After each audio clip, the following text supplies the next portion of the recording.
Hello students, good evening everyone. तो last time हम कर रहे थे रोलिंग फ्रिक्शन का कंसेप्ट छोटा सा। आज जो हम करेंगे अब उसी पे ही अपना काम चलना है आगे फ्रिक्शन का। ठीक है, 3 से 4 दिन। ठीक है, तो आज की वीडियो में हम करेंगे एक बात कि वो कंसेप्ट क्या है, स्लाइडिंग वाला और एंगल ऑफ फ्रिक्शन। दो टॉपिक आज हम करेंगे, फिर कल करेंगे इसकी एनसीईआरटी। ठीक है, तो एनसीईआरटी हम करेंगे, सोल्ड अनसोल्ड कर लेंगे एक दो क्वेश्चन, लेकिन साथ साथ आपको भी ट्राई करने हैं जो जो मैं आपको बताऊं। ठीक है, जैसे 2-3 ये क्वेश्चन बताऊंगा आपको। ठीक है, देखो अब आगे जो आज का काम है अपना,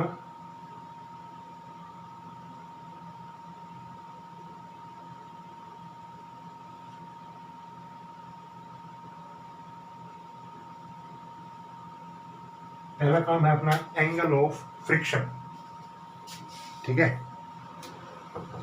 पहला काम अपना क्या है, एंगल ऑफ फ्रिक्शन।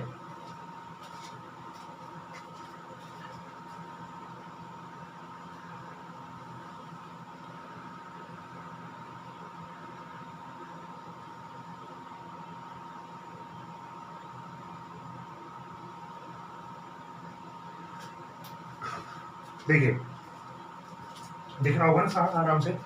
देखो एंगल ऑफ फ्रिक्शन क्या होता है, ये सिंपल मैं केस ले रहा हूं। ये एक ब्लॉक है, ठीक है। अगर मैं इस पे कोई फोर्स लगा रहा हूं एफ इस साइड, ठीक है, तो बदले में इसका जो स्टैटिक फ्रिक्शन है, ठीक है, एफ, वो किस साइड लगेगा, इस साइड लगेगा, जो इसको रोकने की कोशिश करेगा। ठीक है, मान लेते हैं इस ब्लॉक पे नॉर्मल रिएक्शन है एन। ठीक है, इस ब्लॉक का जो नॉर्मल रिएक्शन है वो क्या है, एन। ठीक है, तो एंगल ऑफ फ्रिक्शन क्या कहता है, एंगल ऑफ फ्रिक्शन ये कहता है कि जब कोई भी दो सरफेस कांटेक्ट के अंदर हो, ठीक है, any two surface in contact, लिख रहा हूं मैं इसकी definition.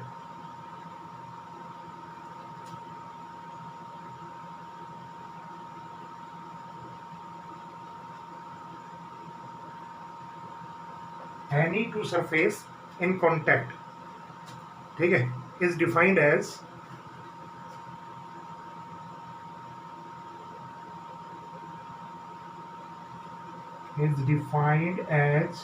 the angle।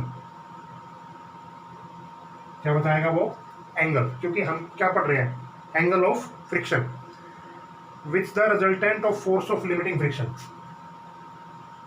With the resultant of force of limiting friction and normal reaction,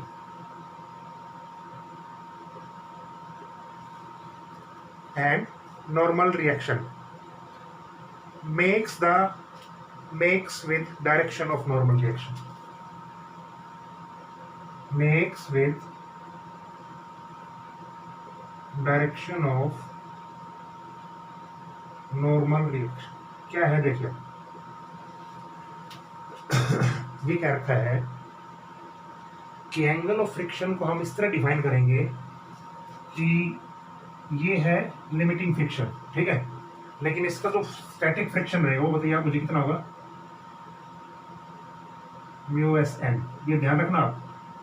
ठीक है, लिमिटिंग फ्रिक्शन को जब हम प्रोपोर्शनल करते हैं एन से, तो जो कोफिशिएंट ऑफ फ्रिक्शन आता है वो स्टैटिक फ्रिक्शन का आता है, क्योंकि स्टैटिक फ्रिक्शन की ही मैक्सिमम वैल्यू क्या होती है, लिमिटिंग फ्रिक्शन। बस इसमें कंफ्यूज नहीं होना, आपको ध्यान रखना। ठीक है, कि ये एस स्टैटिक फ्रिक्शन है, कोफिशिएंट ऑफ स्टैटिक फ्रिक्शन, ये एल है लिमिटिंग फोर्स, लेकिन ये इसकी मैक्सिमम वैल्यू है। ठीक है, ओके, अब आगे देखिए आप। अच्छा, एक चीज मैं आपको इसमें बताना चाहता हूँ, आप अगर आपके क्वेश्चंस में कहीं ऐसा है, कोई सरफेस है, जैसे ये सरफेस है, अभी ये करना नहीं है आपको। ठीक है, एक सरफेस में मतलब आपको ये दे रखी है दो वैल्यू ऐसे। ठीक है, वैसे तो एनसीईआरटी में नहीं है ये, लेकिन एचसी वर्मा में आपको मिलेगा एक दो क्वेश्चन में। तो आपको पता हो चलना चाहिए क्या है कि देखो, अगर आपसे ये कहा जाए कि इसमें आप कैलकुलेट वैल्यू कीजिए स्टैटिक फ्रिक्शन की और काइनेटिक फ्रिक्शन की, तो आप इनमें से कौन सी वैल्यू लेंगे स्टैटिक फ्रिक्शन के लिए और काइनेटिक फ्रिक्शन के लिए? इसमें आप कंफ्यूज रहेंगे आप 0.2 और 0.3। तो जो बड़ी वैल्यू होगी वो स्टैटिक फ्रिक्शन की होगी और जो छोटी वैल्यू होगी वो कौन सी होगी? काइनेटिक फ्रिक्शन की।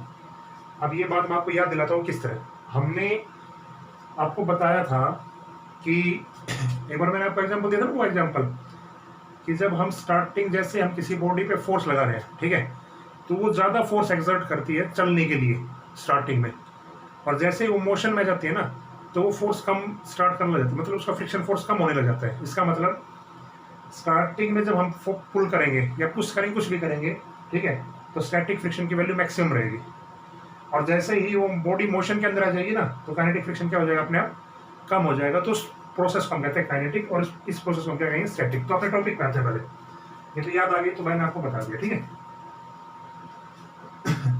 अब देखो, define as the angle which of resultant force and limiting friction and normal reaction. अब देखो इसका ये तो नॉर्मल रिएक्शन हो गया और ये लिमिटिंग फ्रिक्शन हो गया, ठीक है। अब इसके बीच में क्या बनाना है? एक resultant of force. Resultant of force किस तरह बनाएंगे हम? आप थोड़ा सा पीछे जाइए एक बार वेक्टर एडिशन में। तो वेक्टर एडिशन को अगर मैं ड्रॉ करूं तो ये जो बिल्कुल बीचों बीच होगा इसके, इसको हम क्या कहते हैं? रिजल्टेंट ऑफ फोर्स कहते हैं। नहीं, चलो बता देता हूं आपको। देखो, इस तरह की कोई सरफेस है, जब दोनों की टेल मिलती है तो इनके बीचों बीच जो हम ड्रा करते हैं, रिजल्टेंट ड्रा करते हैं, ठीक है। दो प्रोसेस आपने पढ़ी होंगी ना, triangle law of parallelogram law, ठीक है। तो ट्रायंगल लॉ तो ये कहता है जब दो वेक्टर किस ऑर्डर में? सेम ऑर्डर में। और पैरेललोग्राम क्या कहता है? जब दो वेक्टर किस ऑर्डर में हो? अपोजिट ऑर्डर में, तो बीचों बीच बनेगा वो पैरेललोग्राम बनेगा, ठीक है। तो यहां से मैं एक पैरेललोग्राम ड्रा करता हूं ऐसा, ठीक है, और यार इसका क्या होगा? Resultant force. अब अगली लाइन में ये रखा है makes with the direction of normal reaction. ये जो एंगल बनेगा ना, ये एंगल ये बनेगा नॉर्मल रिएक्शन के साथ, ठीक है। नीचे वाला एंगल मत कर देना, कभी नीचे वाला एंगल कर दो तो गड़बड़ हो जाएगी सारी, ठीक है, तो सारी गड़बड़ हो जाएगी, ठीक है। तो इस एंगल को मैं नाम दे रहा हूं लैम्बडा, मतलब एंगल ऑफ फ्रिक्शन को मैंने नाम क्या दिया? लैम्बडा, ठीक है। कुछ बुकों में थीटा भी नाम होगा, कुछ बुकों में और भी नाम हो सकता है, ठीक है, लेकिन मैं इसको नाम दे रहा हूँ लैम्बडा, क्योंकि एचसीवी के इक्वेशन में करेंगे तो लैम्बडा ही आएगा वहाँ पे, ठीक है। ओके, तो ये इतना काम समझ गए, डेफिनेशन समझ गया। एंगल ऑफ फ्रिक्शन क्या होता है, ठीक है। तो क्या होता है एंगल ऑफ फ्रिक्शन? कि कोई भी ब्लॉक है, ठीक है, उस पर रिजल्टेंट फोर्स नॉर्मल रिएक्शन के साथ एक एंगल बनाएगा और उसी एंगल को हम क्या कहते हैं? एंगल ऑफ फ्रिक्शन, ठीक है। थोड़ा सा इसको कैलकुलेट करने की कोशिश करते हैं, इसको नाम देते हैं, ठीक है, ए बी सी जी, ठीक है। अगर मैं इस ट्रायंगल से बात करूं, ट्रायंगल ए बी सी से, अगर मैं इस ट्रायंगल से बात करूं, ट्रायंगल ए बी सी से, ठीक है, तो इस ट्रायंगल में आप मुझे ये बताइए tan थीटा कितना होगा? tan थीटा, ठीक है, यहाँ पे लैम्बडा रखा है तो tan लैम्बडा बताओ कितना होगा?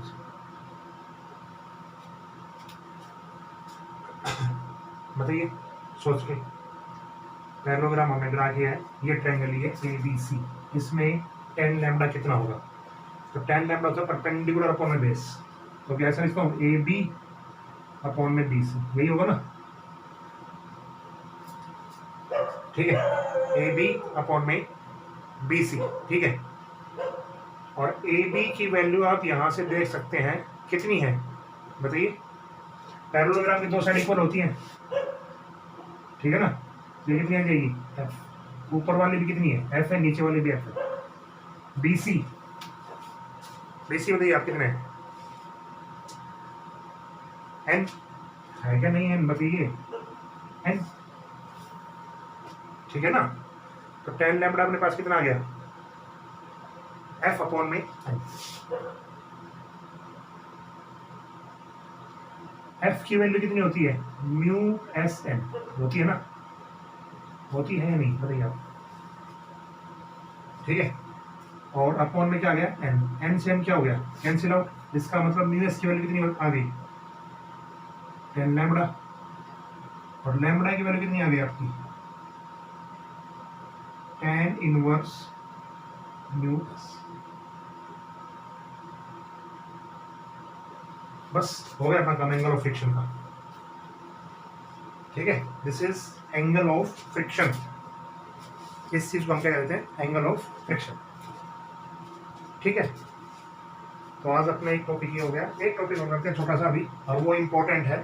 ठीक है, ये बिल्कुल सेम टू सेम एक एच सी वर्मा का क्वेश्चन है। ठीक है, लेकिन जब चलेंगे ना, जब बताएंगे आपको, क्योंकि आप एच सी वर्मा को थोड़ा सा सीरियसली नहीं ले रहे हैं। ठीक है, और मैं कह रहा हूँ कि आप उसको सीरियसली लेना स्टार्ट कर दीजिए, आपका भविष्य बन जाएगा, वो फ्यूचर बन जाएगा। ठीक है, एक एनसीईआरटी और एक एच सी वर्मा को। ठीक है, लेकिन सबसे पहला प्रोसेस जो रहेगा वो एनसीईआरटी ही रहेगा। अगर आपको एनसीईआरटी समझ में आएगी तो ही आप आगे बढ़ पाओगे। ठीक है, ये एक स्टेप बाय स्टेप प्रोसेस है। तो अगला काम हम करते हैं अभी, पहले हम एनसीईआरटी से ले रहे हैं अभी।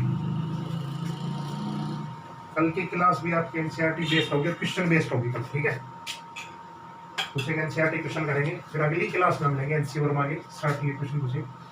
तो अगला काम है अपना एंगल ऑफ रिपोज या एंगल स्लाइडिंग।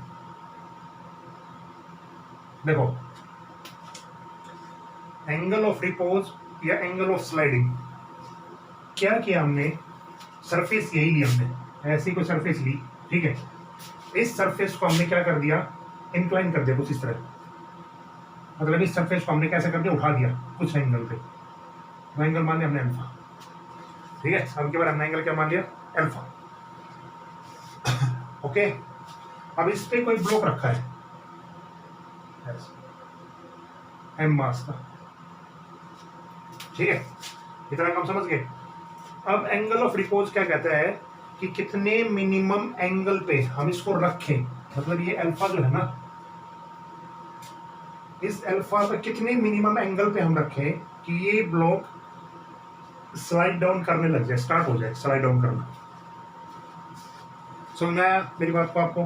ठीक है, तो इसकी डेफिनेशन लिखता हूँ। ठीक है, minimum angle of inclination, it is defined as the, ऊपर लिखना आपको, मैं तो मेन टर्म लिख रहा हूँ, minimum angle of inclination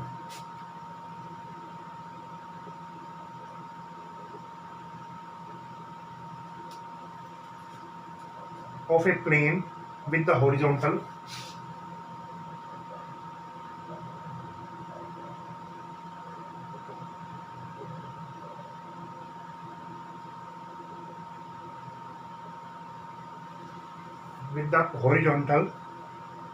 such that a body just begin to slide down.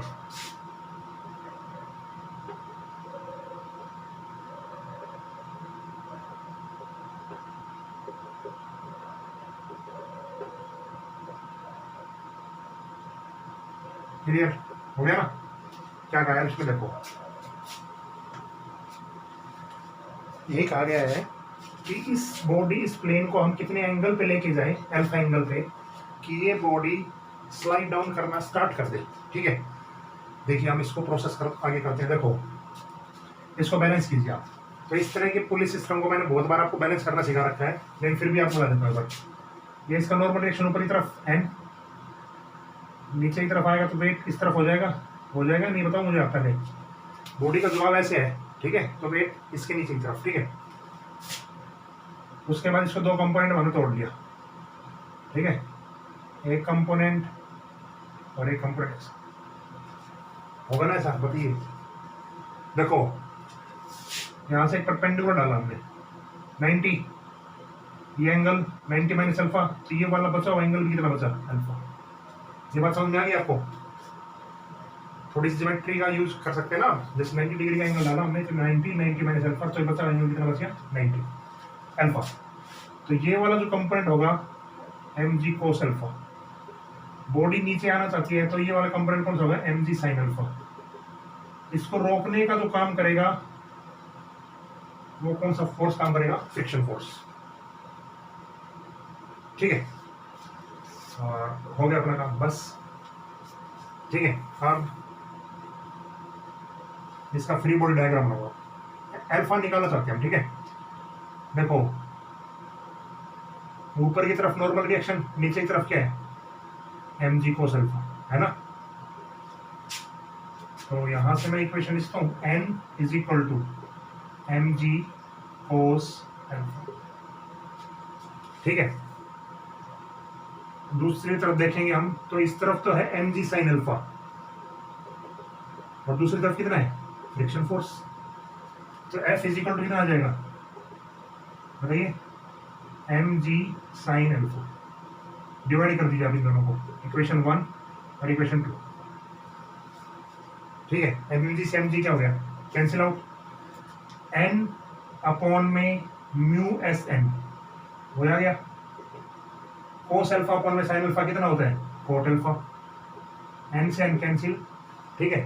तो इसको मैं रिवर्स करूं तो देखो, टेन अल्फा की जो अल्फा की जो वैल्यू आएगी ना, वो दोबारा यही आएगी, करके देखो,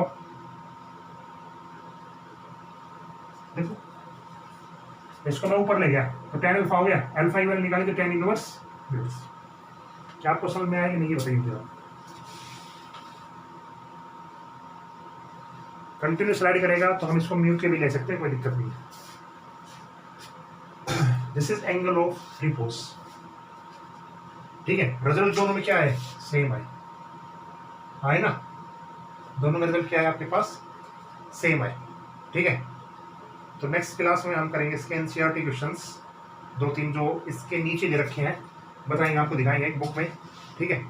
आज के लिए केवल ये 2 टॉपिक करेंगे, नेक्स्ट क्लास में हम क्वेश्चन कर रहे होंगे 2-3, और एक्सेलरेशन और निकालने की कोशिश करेंगे, ओके ओके स्टूडेंट्स। तो आज के लिए इतना ही है, ओके, गुड नाइट।